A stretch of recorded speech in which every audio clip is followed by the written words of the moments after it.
Baseball players, we're all, again, when you're doing the same things and you have the same goals and um, kind of same common interests, it makes it a little bit easier to mesh and gel together. A lot of talk that you're going to bring an edge to this team that's been much needed. What does that mean to you, and what does that, when you hear people say that, what does that mean? I appreciate it. I think that just kind of goes with how I compete. I'm, for the most part, pretty laid back, except for when I'm on a baseball field. And I just don't think that that's a good adjective to have on a baseball field. Being laid back in competition is never going to be good for you. So I do get intense. I like to compete, and I hate to lose. So all those things, kind of slam them together with high pressure situations. Sometimes you get a little off the rails, but I like to think I can dial it in when I need to, and hopefully that lifts guys up around me.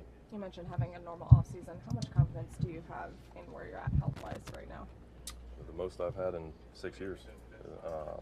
This is the first time I've gone into an off season without dealing with something since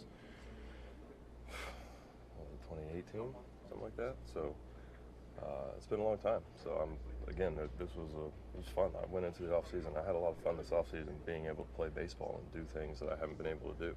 I was throwing bullpens here early in the off season, and I was supposed to throw 20, and you end up throwing 33, 34, and it's like, well, I haven't been able to do this. So I get to like 20, and it's like, man, I'm still having fun doing this. So I want to keep doing it. So I appreciate where I'm at. I appreciate all the people that helped me get to where I'm at, and just looking forward to this great opportunity ahead of us. The mentality that you have as far as being a laid-back guy but then intense on the field, it's kind of similar to how you described this clubhouse. Mm-hmm. Kind of laid back but intense and driven. Do you feel like you are fitting in well so far and kind of matching that? Well, I think that's why I feel so comfortable in what was very appetizing as a trade.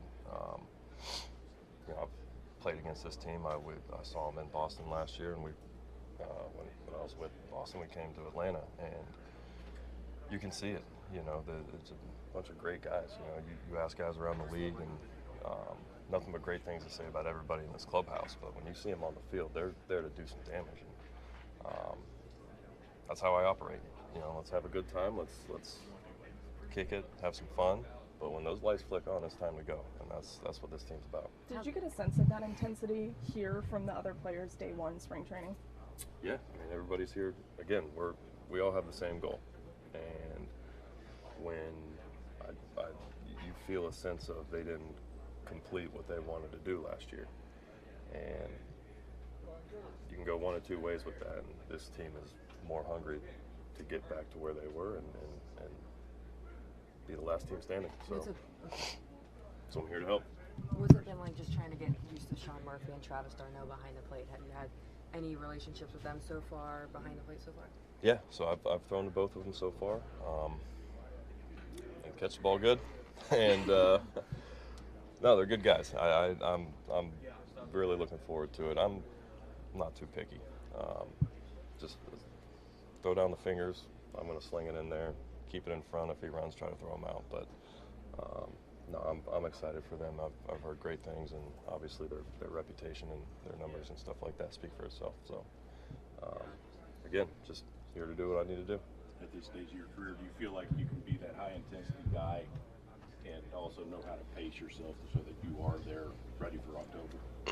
Yeah.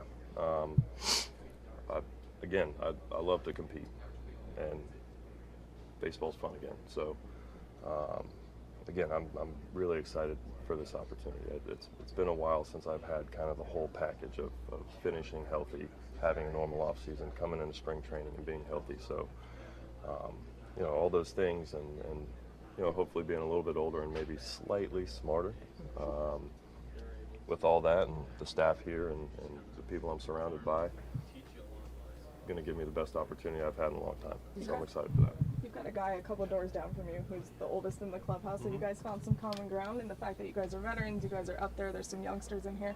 Yeah, I'm gonna snoop through his locker and see if he's got that little bottle of water from the Fountain of Youth or something. I don't know what he's doing, but yeah, no, he's the oldest guy in this clubhouse, but he's still one of the best pitchers in the league, and that's very respectable. So obviously be picking his brain on just routine and what he does to. Because at the end of the day, it's about that fifth day. So what he's been able to do to achieve that.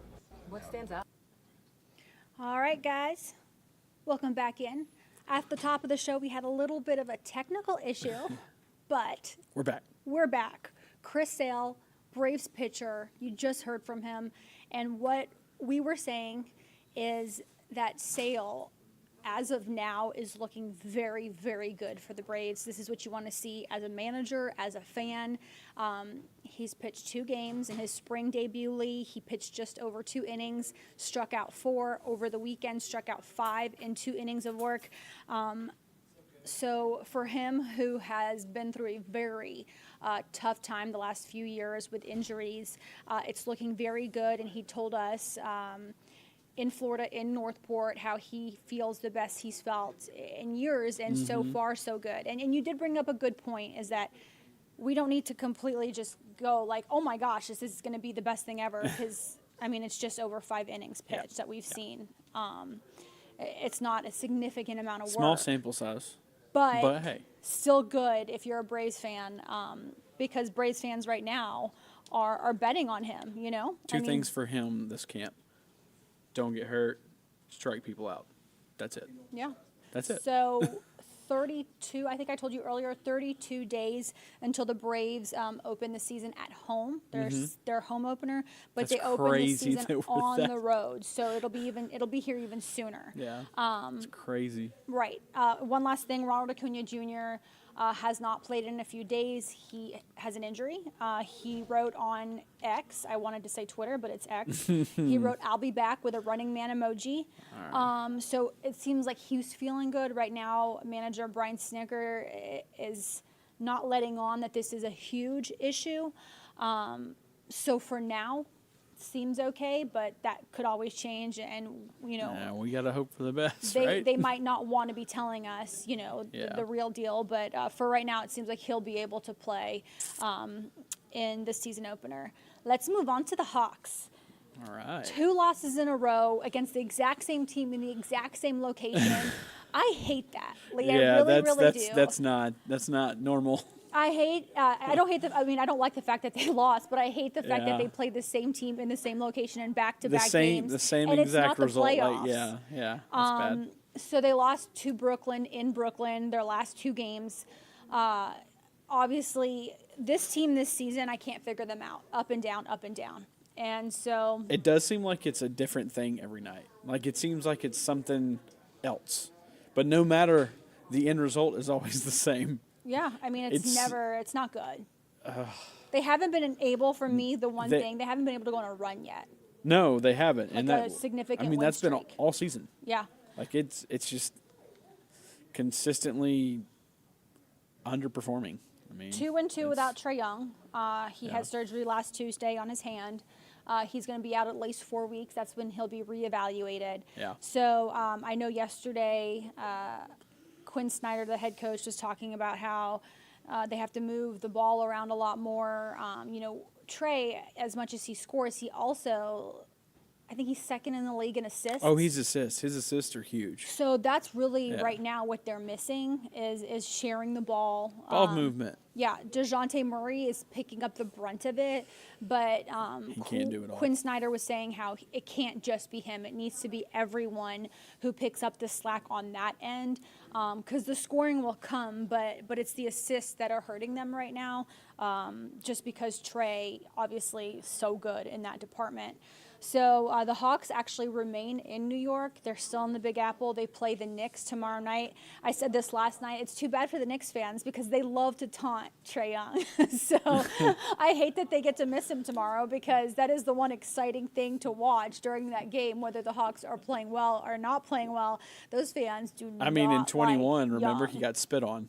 Yeah, it was not a good situation. But they who beat the spits on a Knicks, then they player, right? beat What? Philly, and then they went to play the Bucks No, they in the did. Eastern They got Conference on a roll. Finals. They got on a crazy roll. Yeah. I wish we could see that now. That was phenomenal, absolutely But I phenomenal. wouldn't count on it. And they've been chasing that ever since, right? They've Oh, been yeah. chasing that greatness ever since that season, and we just haven't seen it. Yeah. Even though it's basically the same team.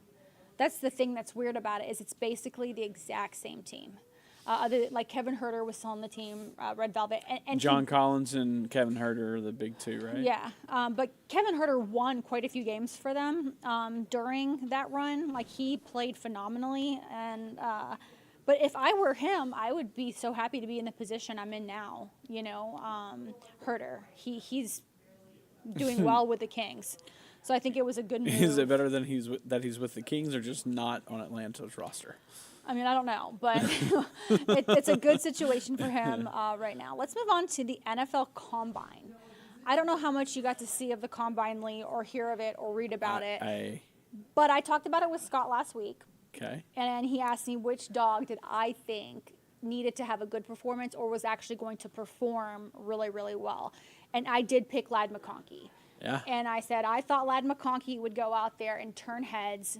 Mind you, he played most of the season injured. I think he had some time to get healthy, kind of like Brock. But Brock is going to go top 10. Yeah, somebody's going to pick him up in the top 10. McConkey's not going to, right? He might sneak in the bottom of the first round. I don't think he will. He might. There's too many good receivers ahead of him. There's some pretty decent receivers that I think will go before. I mean, but still, if you told me that guy was going to be even a second round pick, third round pick even. I think he'll go on day 2. Before he started his career at Georgia, I would have said you're crazy. Well, yeah, he was. Because no one even knew who the guy was. No one knew who he was. Small. I don't know how fast he was in high school. Like, I don't know how much speed he picked up at UGA, so he's probably always been He small, definitely seems to have fast, progressed and really crafty. fast. Yeah, he played his butt off. He was on scout team, and that's how you earn He your kind of spot. reminds me of a better Hunter Renfrow. Oh, that's interesting. Yeah, Okay. I think so. I mean, I said it the other day, and I mean, this is like so cliche, but he's the type of player who, if he went to the right place, like a Patriots when Bill Belichick was there, that would get playing Think he could time thrive? and yes, Yeah. and truly flourish. Because see that. Bill Belichick found players like that, like a Tom Brady who was Yeah. drafted in the 6th round. I'm not saying he made Tom Brady by any stretch of the imagination, but he was able to take these players, Julian Edelman. yes, and turn them into something. And I truly think that that's what McConkey's going to need. But I think if he goes to the right place, he'll get the opportunity. But he ran, I think, a 4.39 40. He was 6th fastest among receivers. Of course, there was a pretty good. guy from Texas who set the combine record. Yeah, so at that's not good. 4.21. Yeah. I think it was Xavier Worthy. Yeah. Yes, and then a former dog who AD. I really, really like and thought he was just tremendous. His mother was tremendous. Adonai Mitchell, who transferred to Texas, he was 3rd fastest. So, if you're a dog fan, I don't know, maybe you weren't happy that Adonai left, but with that being said, he still, I think he will get drafted. Like, he's one of the guys who I think will get drafted before a Ladd McConkey, for sure. Yeah. Well, it's crazy if you think about Texas having 2 of the top 3 fastest Yeah. receivers. And, Like, that's and crazy. Mitchell is a great talent, though, like a Right, great, right, solid right, talent. right, I mean, right. he to me is tall and he looks more of a receiver, an NFL receiver, physically than, let's say, a Ladd McConkey, who's a bit smaller. Yeah. But it was interesting when Ladd was being asked questions and stuff. A lot of people asked him about, like, Brian McClendon, who's now with the Bucs, and they're like, "Hey, did you have a formal interview with Tampa? Do you feel like maybe BMAC might be interested in bringing you in or on?" But he said he had not formally met with the Bucs in Indianapolis, but he said he met with almost every team in the league, but he did not formally meet with the Buccaneers in Indianapolis up to that point. Now that might have changed or could always change. Well, and just think if the Bucs hadn't just re-signed Mike Evans too. Yeah. But a Mike Evans Yeah. and a Ladd McConkey. Oh no, I know. I'm just saying. I'm not comparing him. I'm just Yeah. saying he would have had a better chance to make the roster Yeah. or get picked by Yeah. Tampa Bay if. But he Evans also was- was asked about Todd Monken.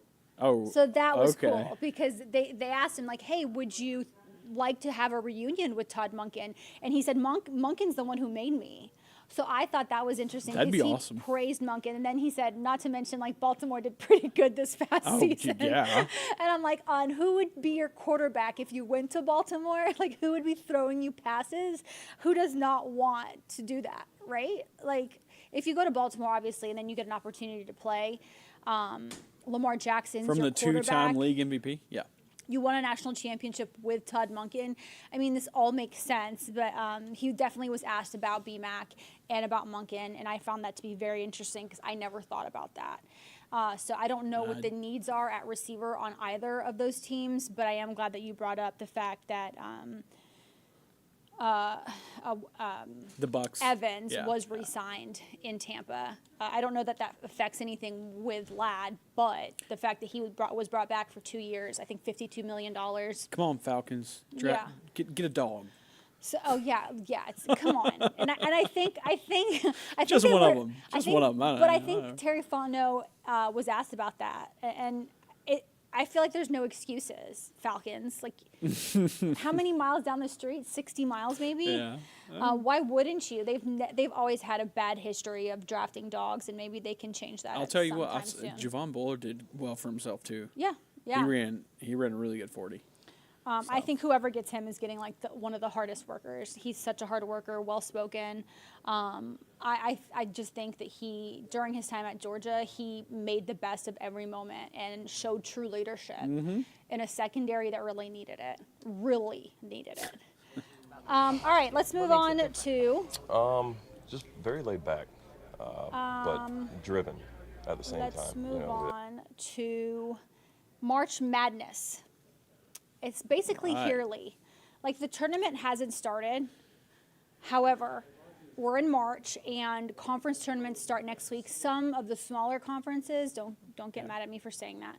Some of the smaller conferences Start this week. like the ASUN. KSU is starting their hopes to make it to the big dance tonight against Jacksonville. They're the 9 seed, though. Any thoughts on that? And quite frankly, they had to pick up the pieces of so many transfers out of that program from last year's team. Because if it were the same team, even with a different coach, I feel like they would have had better results. Correct. So, with that being said, I don't think KSU makes the run they made last year, and I don't think they win the conference. Anything's possible, but they have some building to do. And it's your guy who's head coach, who came from Alabama, who has an impeccable record. Antoine Petway, yeah. But it's going to take some time for him to settle in as well. Yeah. Here, quick story. So when I was a little kid, growing up in Alabama, I used to wear bright red shoes because Antoine Petway wore them when he was at Alabama. That's a cute And I like, you could see them from a mile away. Like, they were obnoxious, but I loved them. So I'm definitely rooting for him on a personal level. But yeah, hopefully they can get it done. They might make a run in this thing. Who knows? I mean, I don't think they're as talented as last year. It just takes time. It does. It takes time, and especially like if you can't really get your own players in there, you're dealing with some from the last regime, and it takes a couple years. I mean, but what's crazy though is that the guy who just left. Yeah, the same can't be said about Amir. The guy that just left is winning right now in South Florida. Yeah. So Amir Abdurrahim. Love the guy. He treats people with nothing but respect. Left KSU after that successful season last year, made the most of it because, quite frankly, he probably didn't know if it was going to happen again. Right. Brought KSU to the big dance. They were eliminated in the first round, though they almost honestly could have or should have, but they should have won. Yeah. They had a really good chance. Yeah, they really did. But with that being said, at USF right now, my alma mater, he is balling out. They've lost 5 games, right? They're on a 14-game win streak. That's the longest active win streak in the nation right now. They're in the AP Top 25 for the first time in program history. They're ranked 24th in the country. 6 guys on the roster have ties to either KSU or the state of Georgia. I think there are 3 guys who transferred from KSU, and then there are 3 kids who signed from Georgia to play for the Bulls. So that arena right now, rockin', packed. USF has no regrets for hiring him. No. And Coach Amir was ready. He proved that he was ready at KSU, and he's brought that momentum with him. And more than likely, this team will probably have to win their conference tournament to get into the big dance. KSU? No, USF. Really? You think so? Probably. But I don't know. I feel but like they might. I feel like if you're ranked in the top 25 at the end of the season and you don't win your tournament, I feel like just you're not in the best conference. No, but I feel like you'll definitely get in. I can't Regardless, they imagine a deserve top it. 25 team doesn't get in just because they lost their conference. I don't know. Their But they- tournament. they had I the mean, they first- won the regular season. Yeah, So they did. They won the regular season I conference. mean, that's got to count for something, right? You would hope so. But I would put nothing past. Because I would we're gonna rather boil I'd we're gonna rather boil control an my entire own season destiny. down to 1 week when you just showed that you're more consistent than all the other teams in your league for the other 3.5 months, 4 months. Well, I don't know, but I'm sure we'll continue to talk about Coach Raheem. For now, we've got to go, but we do apologize once again for that technical issue we have top of the show. Yeah. But we are glad you stuck with us, and we'll see you again tomorrow. Have a good night. All right.